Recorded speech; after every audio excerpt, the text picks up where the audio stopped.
Hello, and welcome to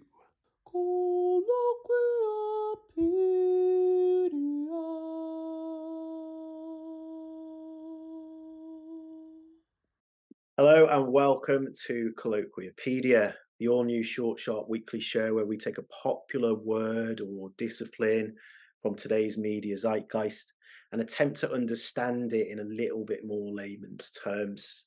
I think particularly in today's media and tech sectors, because everything's evolving so quickly, it's very easy to have a kind of vague background, back of mind understanding of what we think something is without really fully engaging and comprehending those terms, sometimes on an individual level.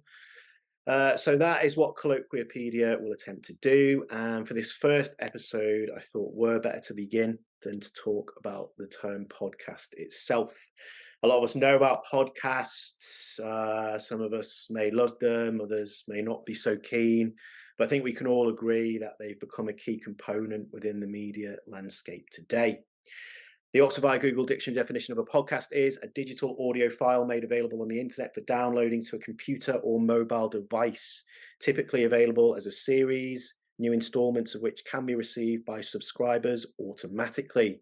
Wikipedia tells us that a podcast is a portmanteau, good word, of iPod and broadcast, and the earliest known use thereof being traced to Guardian columnist and BBC journalist Ben Hammersley. But what does that all mean to the human brain in 2024?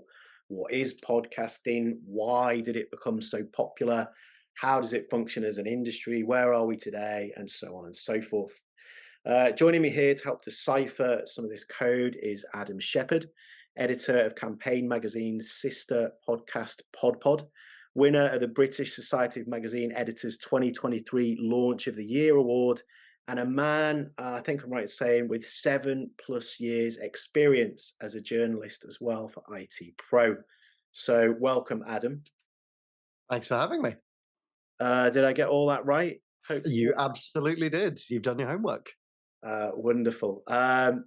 So I think jumping straight in really, and a good starting point as ever would be if you could please just introduce us to Campaign and to PodPod, how it all came about, your involvement with it, and where it kind of sits within the industry today. Absolutely. So anyone working in media or advertising will likely be familiar with Campaign.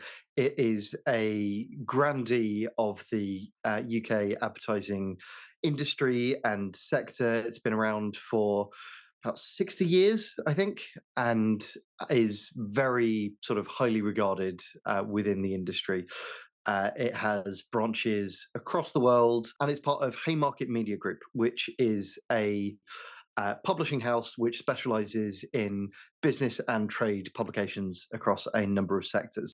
In 2022, Haymarket decided that it wanted to move into the world of podcasting, not just in terms of creating its own podcast, which it had been doing for a number of years, but in serving the podcast industry, which is becoming a growing force in the media landscape.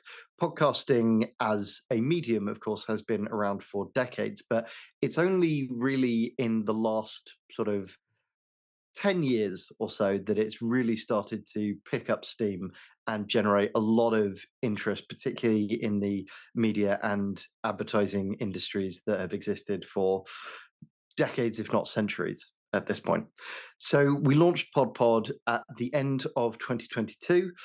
We've been going for just over a year. And essentially, we are a trade publication for the industry, catering not just to the producers and creators who are on the front lines of making podcasts, but also the network holders, the commissioners, and the advertisers and marketers who are investing in podcasting as a media channel to reach their desired audiences. So we've got the website, we've got daily email bulletins, and of course, we have our weekly PodPod podcast. And I think that range and depth of content and products that you've got in order to serve, the podcast side of the industry reflects how big and how wide a sector it's become within itself. I wanna get onto that before, but just before we deep dive into that, just to take a step back really and looking at everything, from a broad point of view, theoretical point of view, in your mind, if you were asked, for the elevator pitch or whatever it might be, how would you define a podcast? Like when you look at the evolution of them, especially with your kind of background, reporting on IT and tech, when you look at the evolution of them from where they've come to how people actually use them as consumers today, how would you define them and what would you kind of say they were in broad terms? Well, that's an interesting question, particularly at the moment, because the definition of a podcast is changing somewhat. Right. Traditionally, a podcast has been just a type of audio content, a way of consuming audio content distinct from radio, in that you could download it to your iPod back in the day, or these days to your smartphone, listen to it on the go, and you'd get new episodes as soon as they were released. But the emphasis historically has always been on audio and on the way that audio is delivered to the listener. These days, particularly in the last kind of year or so, that definition has started to evolve, and that's been particularly caused by the rise of video podcasting. So now, so as podcasts have become more popular, you have got a lot of podcasters who are branching out into putting their podcasts on YouTube, and setting up a sort of simple studio setup, filming their podcast, and then putting it out on both YouTube and their podcast platform of choice. And as an evolution of that, that's then getting chopped up into short form clips to be put on social media, particularly platforms like Instagram and TikTok. And that has led to a bit of a blurring of the lines, where many people now talk about watching their favorite podcasts rather than listening. And there are a good amount of audiences for podcasts who love a particular podcaster's content, but maybe don't ever actually listen to that content through Apple Podcasts or Spotify or any other kind of audio channel. They watch them in short form clips on social media, and that's the primary way that they interact with them. As a result, now there is a significant amount of debate within the industry as to whether a podcast is a type of content, a content format, or whether it is a method of delivering content. And both are equally valid from certain perspectives, but it's a significant debate that is going to be a defining one in the future of the media, because podcasting as a format, in terms of the type of thing you might think of, where it's kind of a host and an interview guest, and it's kind of talking head format. They're having a sort of long form conversation. Calling that a podcast, whether it's across audio or video, works fine for stuff in that sort of format. But when you start looking at other formats that long form audio has been very well suited to, things like scripted comedy or drama, things like long form multi part investigations, that kind of doesn't fit that sort of definition as well. Because if you take a long form investigative documentary and film it and put it on YouTube, what defines that as a podcast versus just a filmed documentary series, for example? Yeah, that's interesting, and probably because I've come at it from an industry and more of an interview format point of view, I probably had less considered the other stuff in terms of, you know, your comedy and your drama and stuff like that. But it does show the kind of etymology of the word, of the way, as I say, it's grown up as almost like a platform or a format, or even I guess a file type with the invention of the iPod and stuff. And we've now in our world kind of come to conceive it as something, and that's what I mean about some of these terms. It's like we might think we just know something as on like pragmatic or in essentialist quality terms, but you're right, we have come to know podcasts as something a little bit deeper and a little bit of a more wide ranging term now, haven't we? Mm. And it has a knock on impact as well. You know, it might be tempting to look at the debate around this and go, well, what does it matter what it's called? You know, what does it matter whether a podcast is kind of an audio thing or, you know, an interview thing in any format? But it means that when particularly brands and agencies and the advertising and media world thinks of podcasting now, they're much more likely to think of short form video interview stuff than they are to think of, you know, wider audio content. And that muddies the waters a little bit when podcasts and podcast networks that operate outside of that sort of chat based format are trying to approach these organizations for, you know, advertising or sponsorship opportunities. Absolutely. And that brings me on to, you know, one of the other questions I had about this in terms of the evolution of media and where podcast sits within the wider media landscape now. I think mentioned to you before, a lot of the podcasts that I listen to, or I even just see flash up on the Insta or wherever it may be, they come from content creators, as it were, who may in previous incarnations have been rappers or actors or musicians or whatever it might be, and are now basically plying their trade and leveraging their personal brand as podcasters, and particularly specifically as you allude to in these kind of interview one-on-one forms. Do you think that maybe this is a stupid question, but do you think that's reflective of the popularity of the format and the way that people want to consume their content and their conversations these days? Or do you think it's more about it's difficult to monetize old school media? You know, it's more difficult to sell print magazines. People don't sell CDs and records anymore. Everything's digitized. So is it more that one's really popular, so people have migrated to doing that, or is it more that it is a product and a package and something that you can compartmentalize and it can be monetized in the way that we used to monetize old media? I think it's a combination. One of the really attractive factors about podcasting is that it's really low friction to get into. It's a very easy medium to start up in.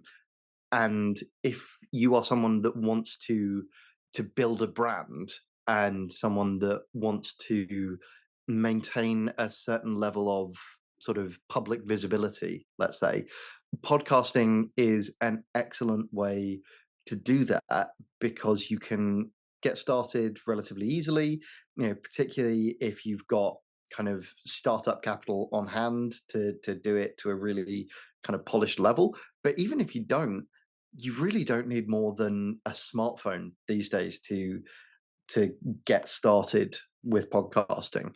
And it means you can be putting content out there on a regular basis that allows you to still be in the conversation and allows you to still be, you know, keeping engaged with your fans. And the engagement is another really key principle in this because podcasting is, you know, particularly the full, you know, what for the sake of argument I'll call pure play podcasting, you know, full length audio content, listen to, you know, through Apple Podcasts or Spotify or whatever.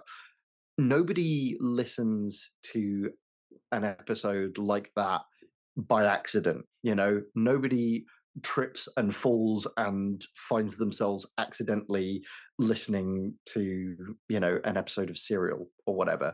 It's not like radio or TV where it might just, something might come on in the background while you're doing something else. Podcasting doesn't work like that. So it means that by definition, anyone who's listening to those episodes has chosen to engage with you in that way.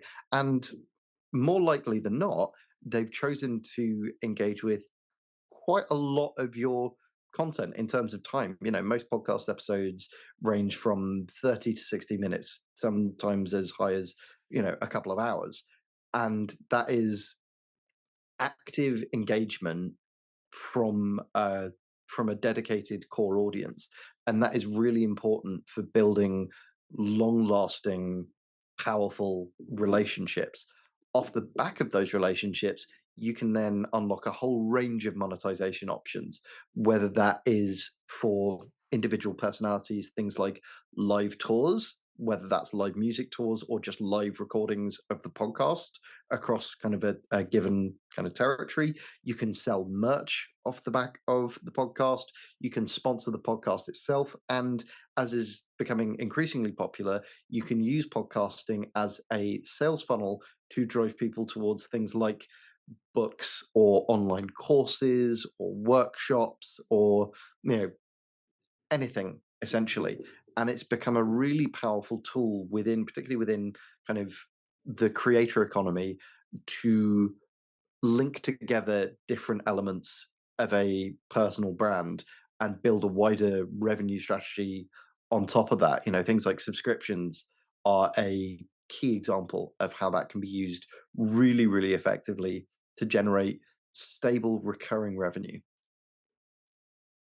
Yeah, and I remember seeing this thing Stuart Lee said years ago, the comedian. He was like, there's so much. I mean, in some ways, rightly, because it is a numbers game, but there's so much obsession with kind of reach and scope and scale these days. But if you can get like 5,000, I think he said 5,000 people who'll pay £10 to come and see you twice a year, then that's like, you've got your kind of base 100K coming in. And I see a lot of that in a sense with podcasting, not necessarily, as you point out, as a direct revenue generator within itself, but I listened to a couple of the PodPod episodes. I listened to the most recent one with that marketing guy you were talking about. And one thing that seems to exude, particularly, because you're speaking to people within the industry, is just the level of enthusiasm. And sometimes, if it's not even that you're necessarily doing those massive numbers and getting in front of those massive amounts of eyeballs right away, it's about building up kind of empathy and a connection and all of that stuff from the ground up. And does that speak to something a little bit about today's media, that, you don't necessarily always have to have the quantity? If you've got the quality of relationship there, then you can build things up in that way. Absolutely. It's helping a lot of media and a lot of media owners and a lot of brands and agencies, to be honest, rediscover the value of niche audiences.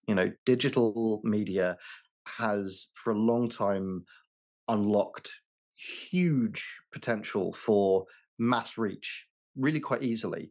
And it's it's been a sort of fallback for a lot of organizations, across the media landscape, is kind of focusing on reaching as many people as possible, which, is great and is perfectly valid. But also there is a huge value to being able to reach a focused audience comprised of the right people for your product or brand or whatever it is.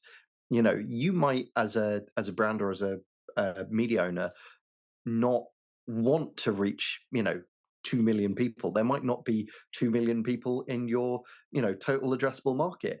It might only be a couple of hundred. If you are, for example, looking at you know senior mortgage brokers, for example, that is by definition a limited pool of individuals, and the stuff that's going to appeal to them in a work context probably isn't going to appeal to a mass audience of hundreds of thousands of people. However, targeting that particular niche for your business or your brand or your publication can have immense rewards if you do it right and you build that really strong and beneficial relationship with that audience.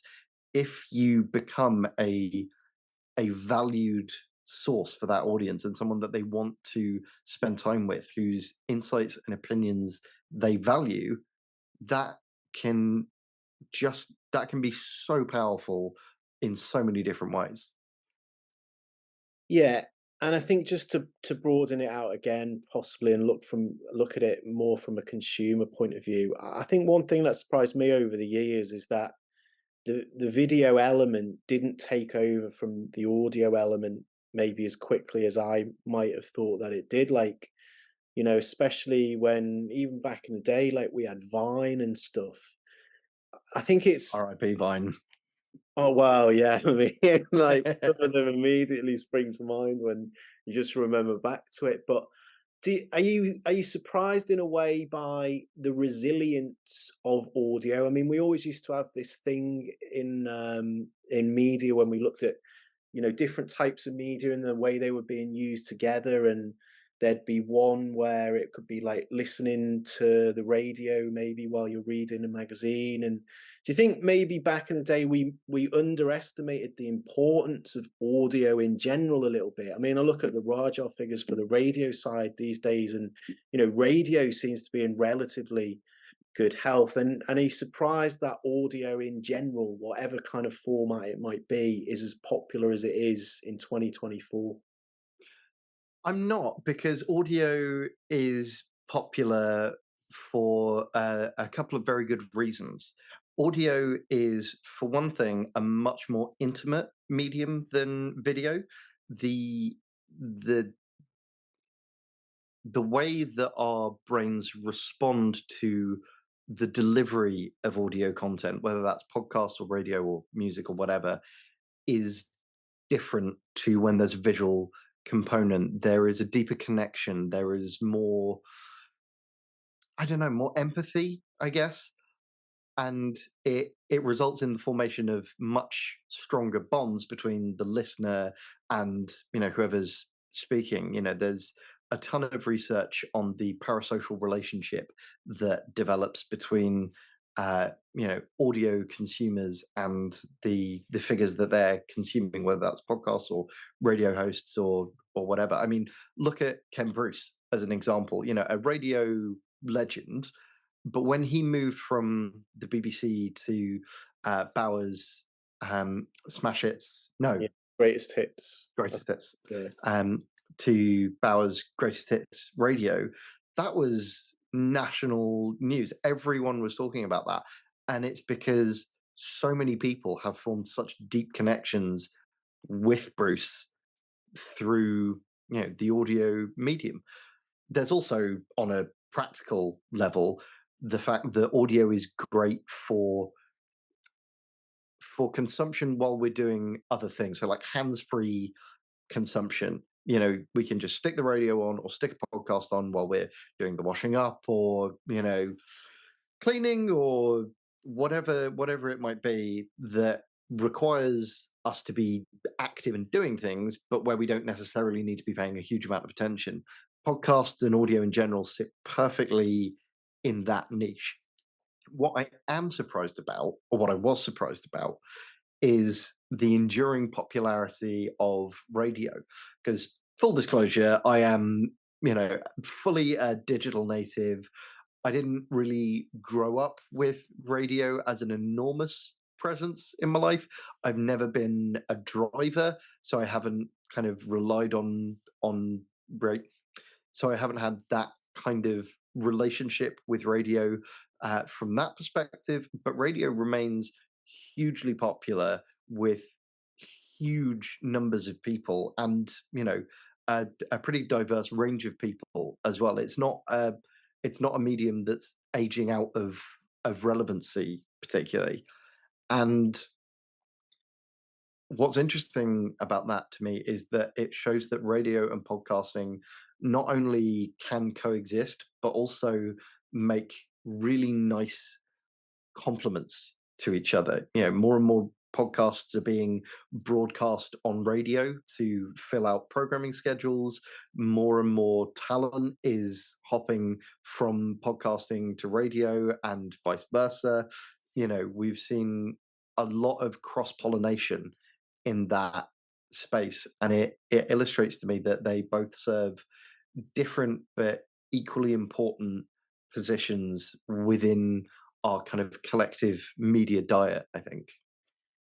And is there just a little element as well in like a world of increasing fake news, alternative facts, as some people will call them, obviously, rapidly evolving AI now, Mm. that we sometimes just trust and feel a little bit more of affinity with those direct human voices in our ears. And even if it's more of an opinion based show as opposed to, a daily news digest or something, maybe we just feel in an increasingly fragmented media landscape that's increasingly digitized and AI driven, we maybe just feel a little bit more comfortable with those human voices sometimes. Absolutely. There is much more of a personal element to podcasting, which is partly the methods by which it's recorded and produced. The way it sounds often feels more intimate and more kind of DIY, I guess, than sort of more polished kind of traditional media formats. But also, podcasting allows for much more specialization. It allows for much more niche interests, which is one of the joys of podcasting as a medium. If there is something that you enjoy or are interested in or are passionate about, guaranteed there is a podcast somewhere Yeah. that is catered to that specific niche, probably several.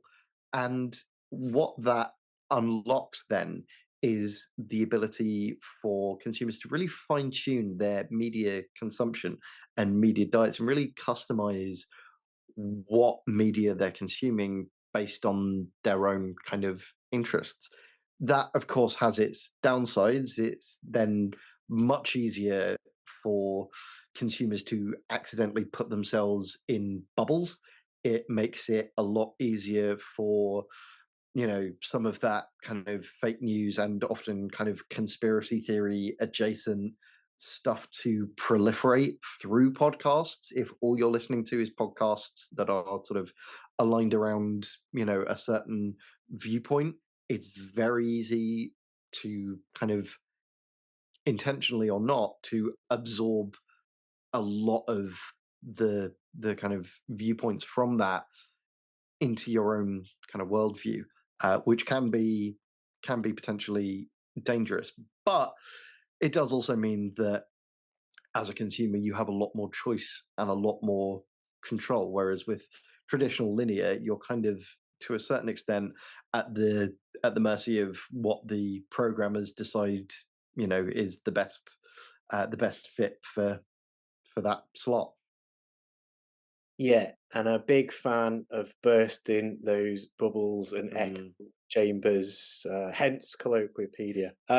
Just to make good on my promise to both guest and audience and keep this short and sharp, I'll ask my final question, which is looking at 2024 and beyond, could you give us an insight in even just in your opinion from both a B2B and a broader consumer point of view of maybe two or three of the big trends that you think we'll see taking off in podcasting over the next 12 months and beyond?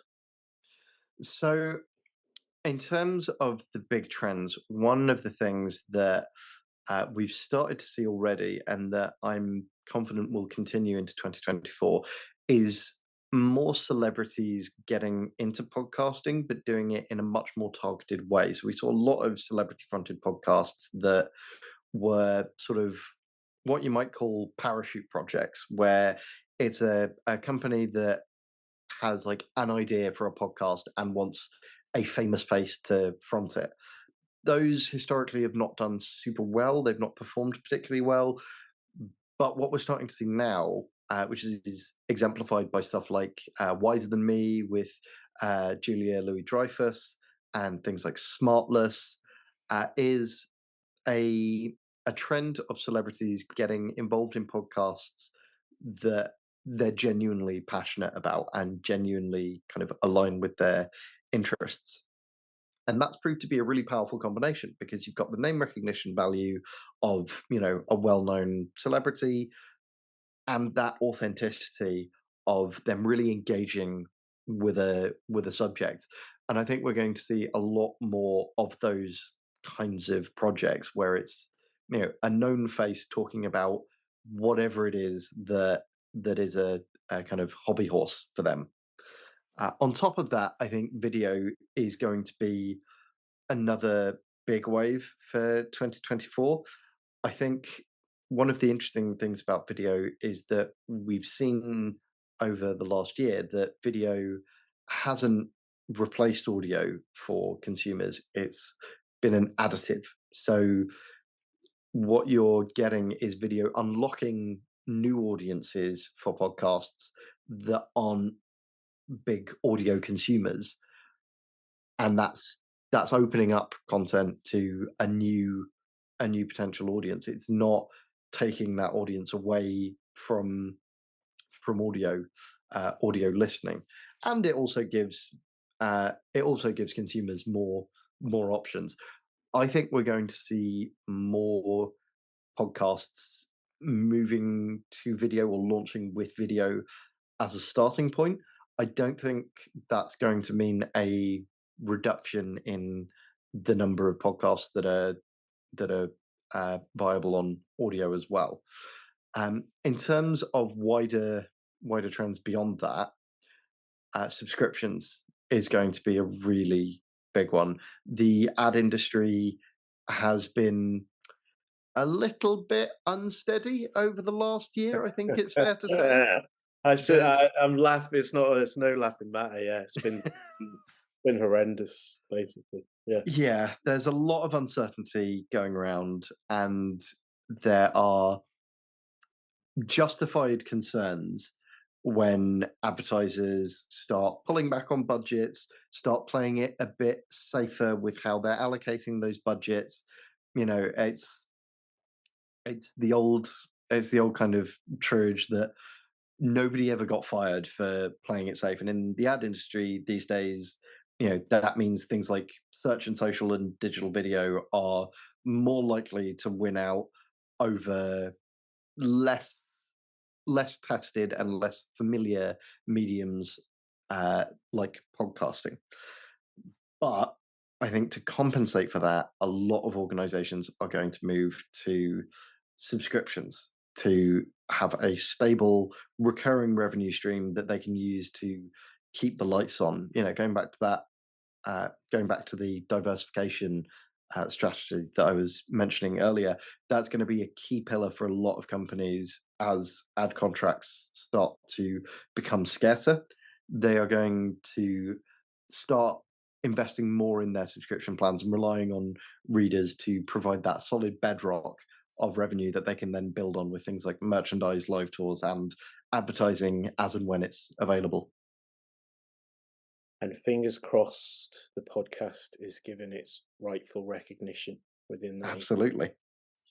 Adam Shepherd, thank you so much for doing that. Great to get perspective from both a B2B and, as I say, a slightly broader consumer point of view. So thank you very much for your time.